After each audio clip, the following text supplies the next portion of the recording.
So at the same time that Paula and I were grappling with these issues in intercultural leadership development as part of that cohort, I had a really good friend in the Twin Cities who's a 5th degree black belt, which just means he's got a ton of experience in this style of jiu-jitsu, and we work out occasionally, at least 2 or 3 times a year. And he was dealing with his wife dying of a really slow and horrible illness. And we had a convention out in Chicago. He had a shoulder surgery. He couldn't drive. So I picked him up from the Twin Cities and drove him out to Chicago and back again. Had a long time to sort of decompress with him around these things. And one of the profound things he told me that day was, I'm probably never gonna get in a fight. I'm probably never going to have to defend myself again. I'm in my late 50s, I'm not bar hopping, I'm not in dark alleys. It's just not gonna happen. But what I'm learning here in jiu-jitsu is about how to grapple with life, not how to grapple with other people. And so we talked that through, and some of the things that he felt he was getting from this practice that had nothing to do with physical fighting, and that was maybe another genesis of this whole discussion that Paula and I had. So what I want to do today is talk about some of the concepts of jiu-jitsu that are concepts that lend themselves to that kind of thinking, demonstrate a few things. Alan and I will try to show you the full expression of some techniques, but then we're going to have you do some techniques at the other end of the continuum that are safe to do without a mat, and street clothes will be okay, and all those kinds of things. But we want you to feel what it's like to have this experience, and so we'll see if we can accomplish that. So just briefly about jiu-jitsu, and then a little bit more about our style. Jiu-jitsu is originally the unarmed combat style of the samurai. So in Japan, the samurai was kind of like the knight in England. The sword was their main weapon, but if they would happen to lose their sword or their other items, weapons, they needed a way to continue the fight. And so they worked on unarmed combat as a sideline to their main bread and butter, which was the sword. In the mid to late 1800s, when gunpowder came into being and guns came to Japan, the prevalence of the samurai plummeted almost immediately, and their noble sort of status as landowners and generals and everything fell by the wayside. And because gun and mortar was much more effective warfare than swords, and they were irrelevant for a short period of time. And then some practitioners came along and said there's something about what they were doing that is a beautiful practice of the full expression of something worth doing.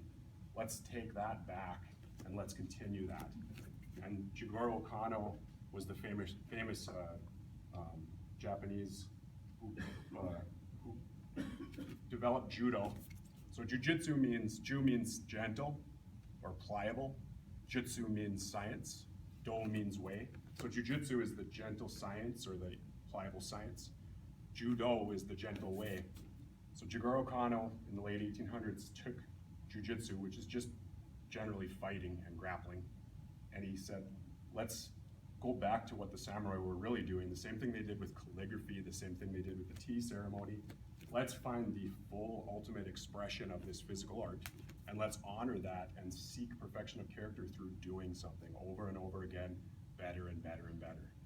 And Judo then sort of went everywhere, and one of the places it landed was in Hawaii.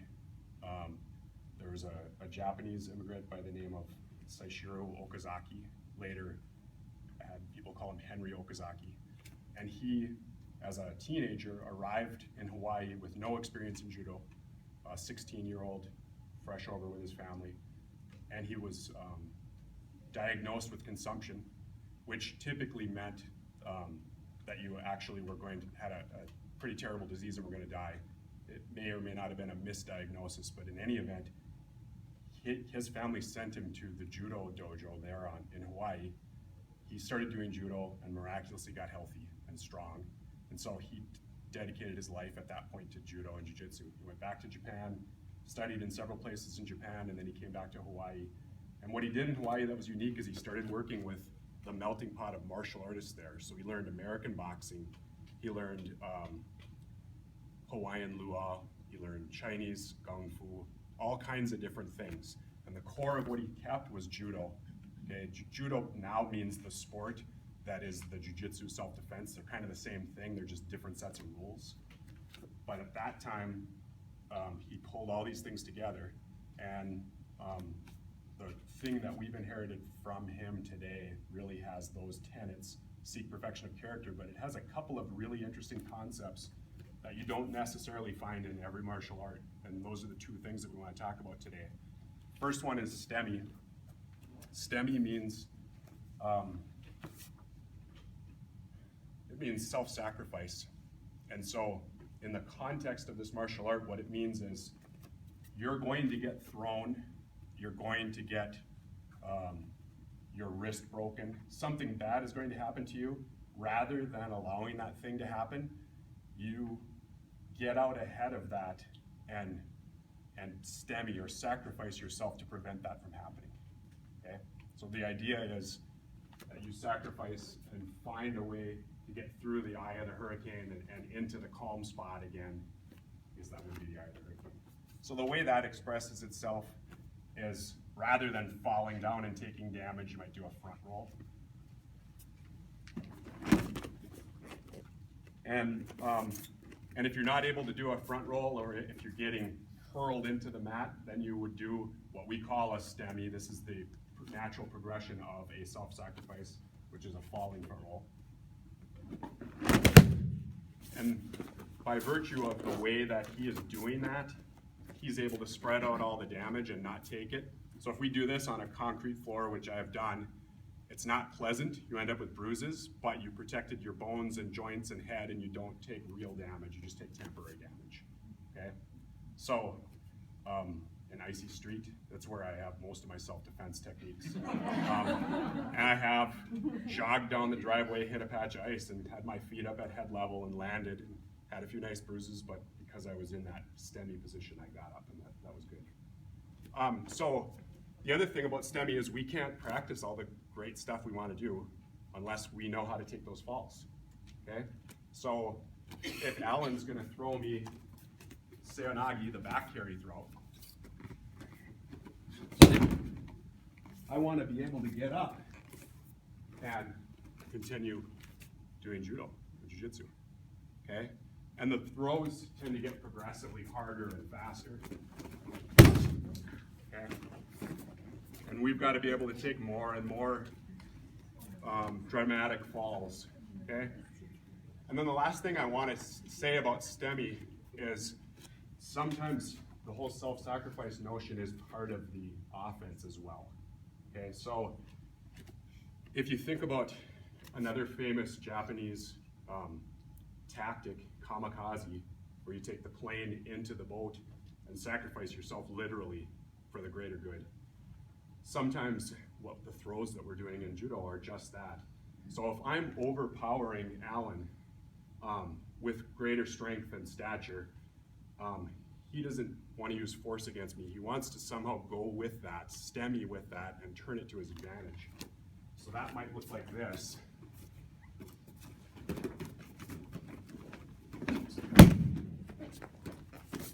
So I'm bringing that force over the top on Alan. I'm shoving him and going over the top, and he just has to drop underneath that.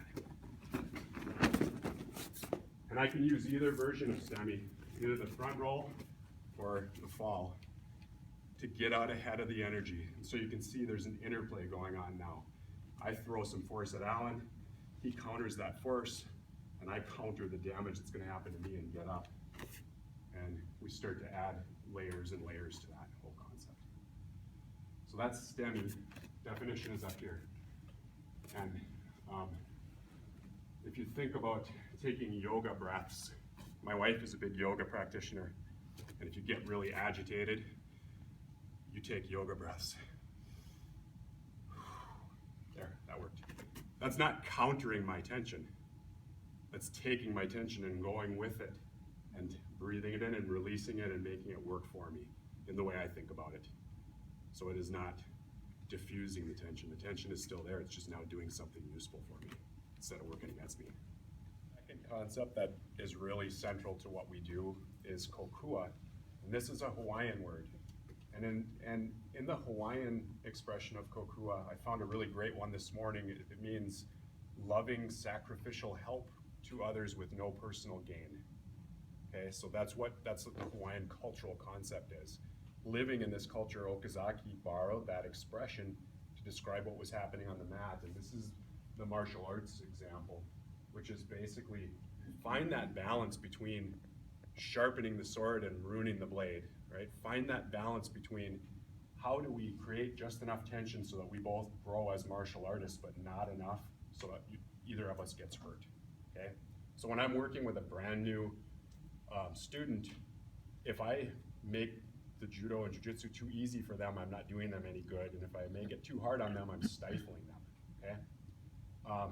And the way that I do this with Alan is very different from the way that I do this with a new person just stepping on the mat, because how this happens between us has to give us enough pushback or enough tension or enough force back and forth to actually sharpen the blade and not just be going through the motions. Otherwise we don't improve. So I'll go to what the sport looks like. Okay, so if you've not seen Olympic judo, the way that Jiu-Jitsu expresses itself as a sport is you take the rules and boil them down to a very small set of rules. You can throw somebody, you can arm bar somebody, meaning attack the elbow joint until they submit, and you can choke somebody unconscious or have them tap out, okay? And then holding somebody down for 25 seconds. I guess those are the 4 ways to win a judo match. Before any of that stuff happens, one of the things that we have to do is get a grip on each other so we can throw. So what we would do if we were doing a judo match, just the grip fighting portion, is we would come to the edge of the mat and bow to each other. And then we would bow one more time and get ready. And the ref would say, Hajime, and when he says or she says Hajime, we start trying to establish a grip. And this is where we can show you some tension because it's a pretty safe thing to do. Hajime!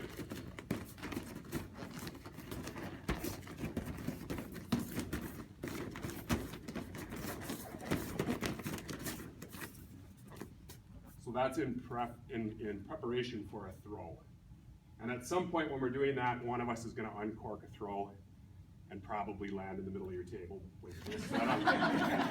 So we won't do that. But I want you to get a sense of what that tension looks like as we express it. And that's what happens next, is one of those throws that you saw earlier. And typically, we end up on the ground doing something to one another as well. Okay? So whether it be holding them down, getting an arm bar, or whatever it is. That's how it expresses itself. So now we're going to go back to Porcada. So now the set of variables is Alan and I are cooperating enough just to make life a little bit difficult for each other, but we're not facing off against each other the way we just were. Okay? And Alan is going to do a throw to me where, like the earlier throw, he's going to try to throw me Tomonagi. Jumping one. And I'm going to resist, and then counter him, and he's going to counter my counter. So you're going to throw Ton to my jumping version.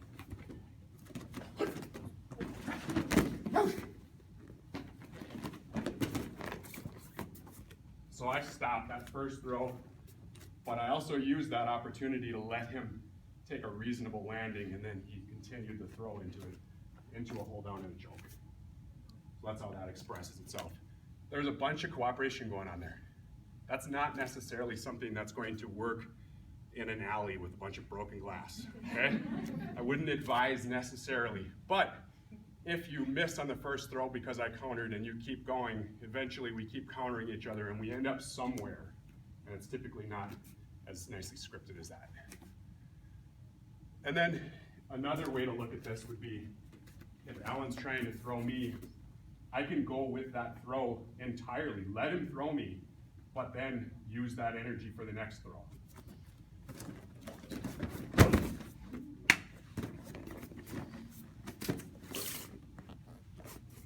So Kokua expresses itself in a cooperative thing. That all looked really, really violent. Okay, that all looked like we were really fighting. That's not what it looks like when you step on the belt as a white belt. It looks like this.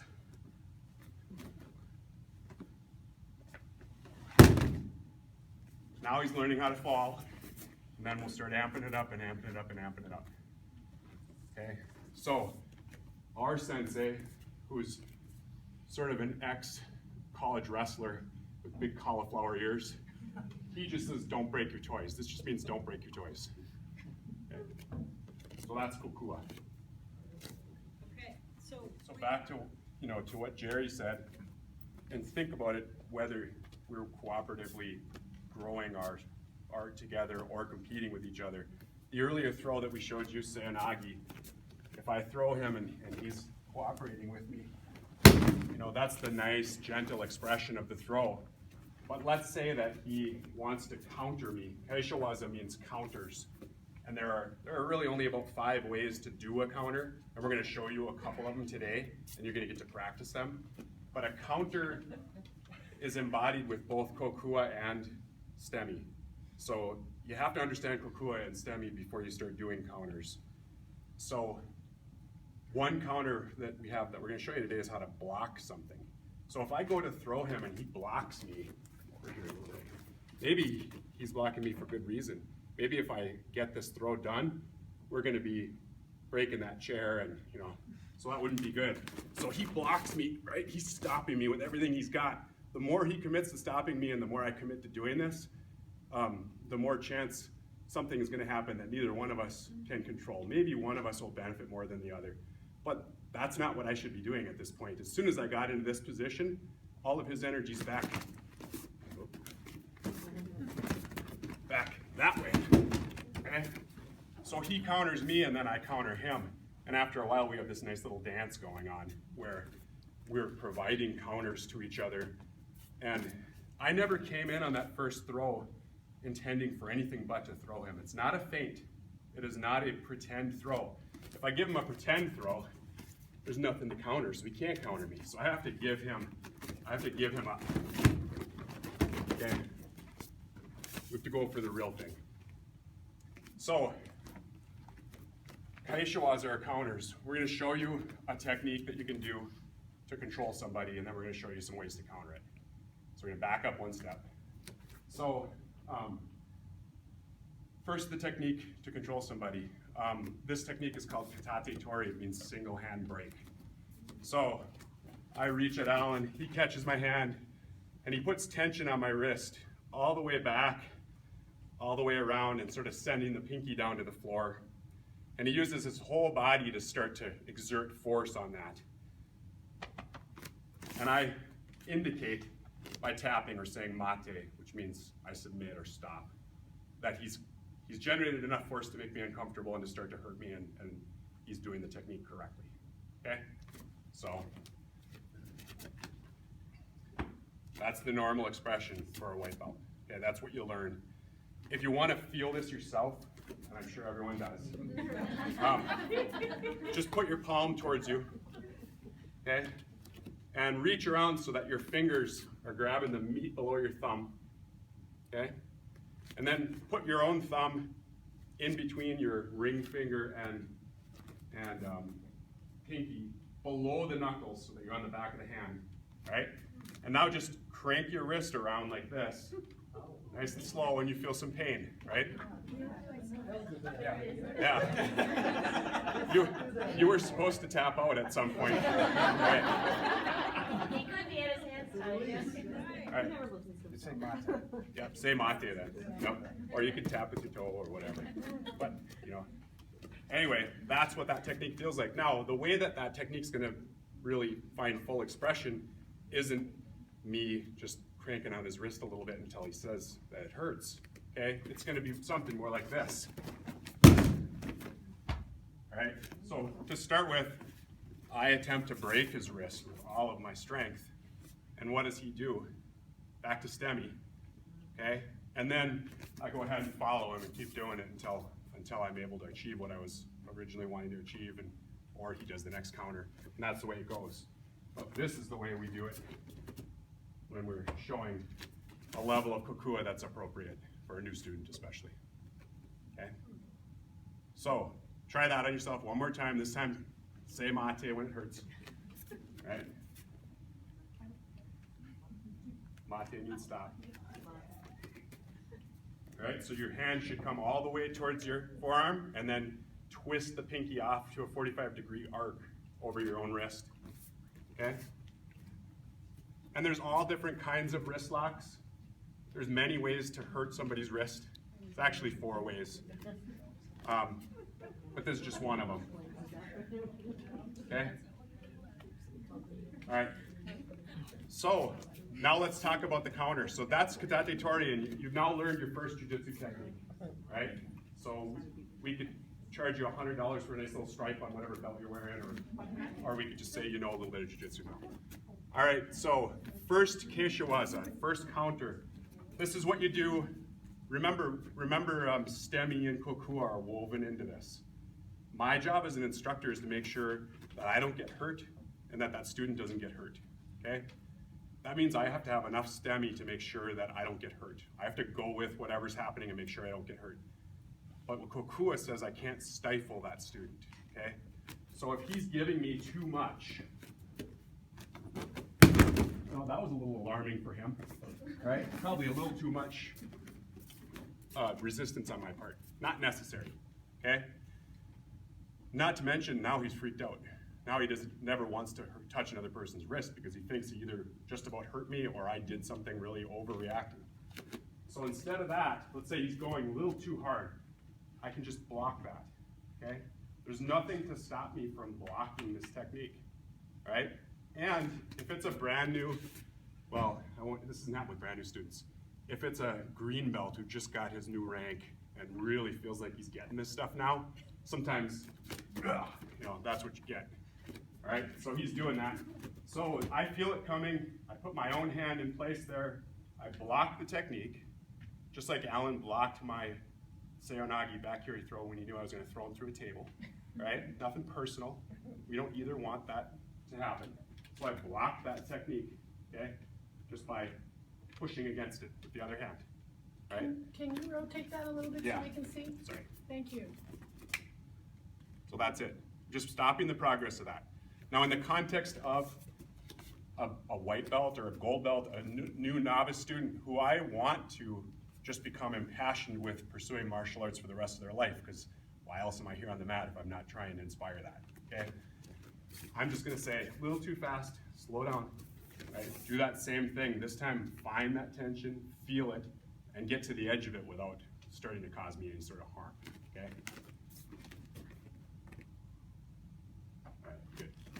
So that's what a counter is. A counter is not, we're 2 Olympic judo players and I'm gonna beat you.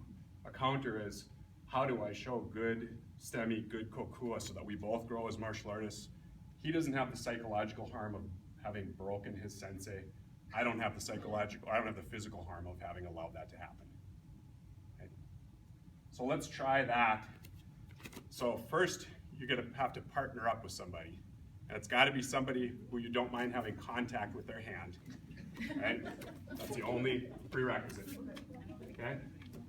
And if you don't want to do this, don't do it. Just watch other people do it. That's often very rewarding. It's probably best that you stand up and get shoulder width apart from somebody, okay? Break his wrist, he blocks.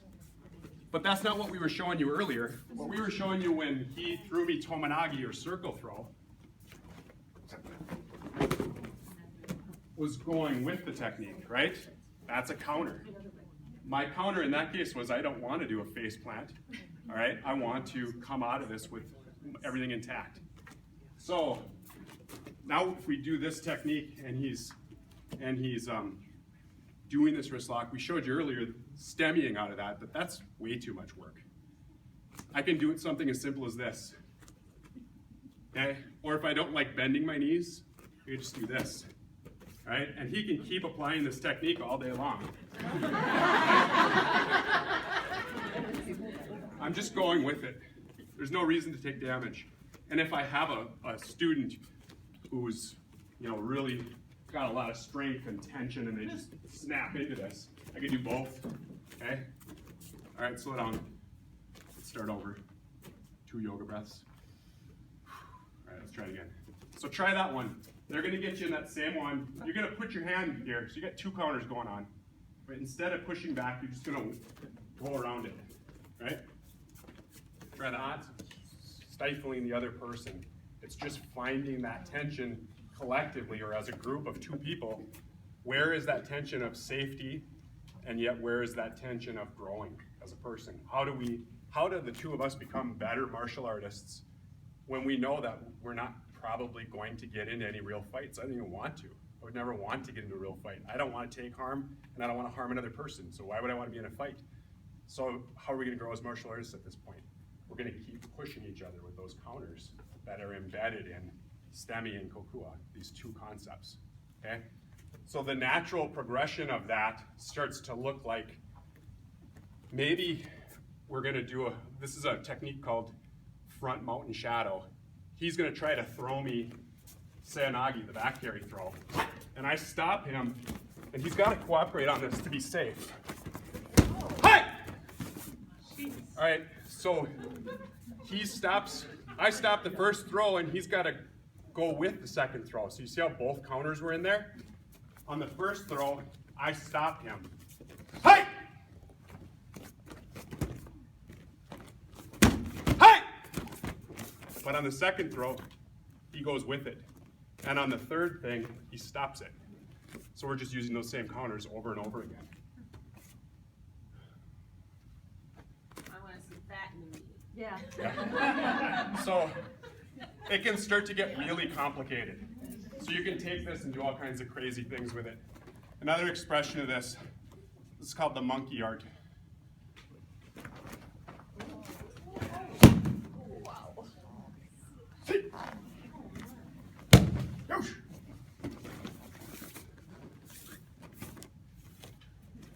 And then at some point we don't have any script anymore. Okay? At some point we do what's called Zanchin drill or demo drill or Senengake. Senengake means 1,000-man attack. And the idea here is he just does something to me. Hey! Hey! Hey!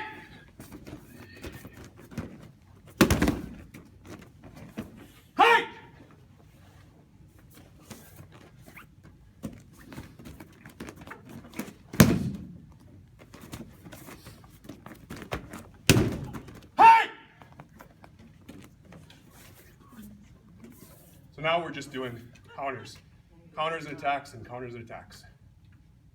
And, and what's important is what? He gets up with no harm, but I learned something as a martial artist. I have to, that's the only way I'm going to grow. Okay? And by the way, his Stemi grows too, when you don't know what's coming. Stemi is difficult. So, right? A really great example is actually one that I'm going to steal from my sensei, Ward Melanich, who does computer support, as luck would have it. And he has a really great metaphor for this. Somebody's come back to you the third time after you've already fixed their computer twice, and they're incredibly frustrated. And Ward and I know that it's Microsoft's fault, not ours, because we did everything we were supposed to do to fix it, but there was more broken than we could have perceived at that moment. And so the customer comes in, here is where it is, and they're pointing at that laptop, and they're pointing at me, but all the energy is me, right? And so, being very conciliatory, I can turn that laptop around, and we can talk about what's going on with this laptop instead of what's going on that I did wrong. And now all the energy is solving that problem. That's a really simple one that I use probably every day with my kids. I can't get away with it with my wife anymore,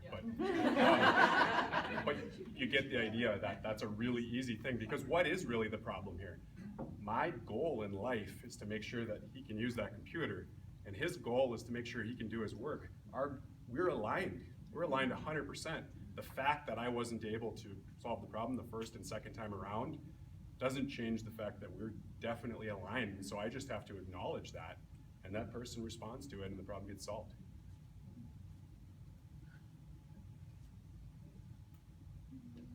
So you want one more parting demo? And then, I know I said 11 to 1, but it's really till 12:30. So if you have time to stay around and eat stuff, feel free to do that.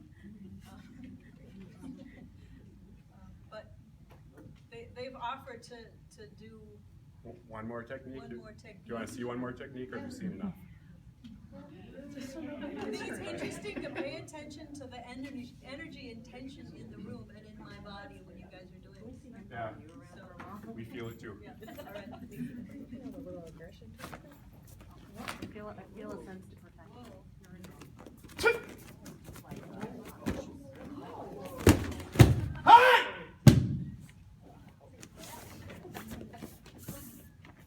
All right, that was a little extreme. No kidding! This is that. He gets choked out, and he's unconscious, and then when the throw comes, because when you cut off those carotid sinuses, being unconscious is a 2 to 4 second scenario. And this one, I don't have to be very precise to get that to happen. So if he doesn't go with it, he gets to be unconscious and take that fall. If he does go with it, we both, have a nice congratulatory lunch in a few minutes. So it requires both of us to find that edge. How are we safe? And may I ask, Jason, you've practiced that so many times, haven't you? Do not try this at home. Yeah.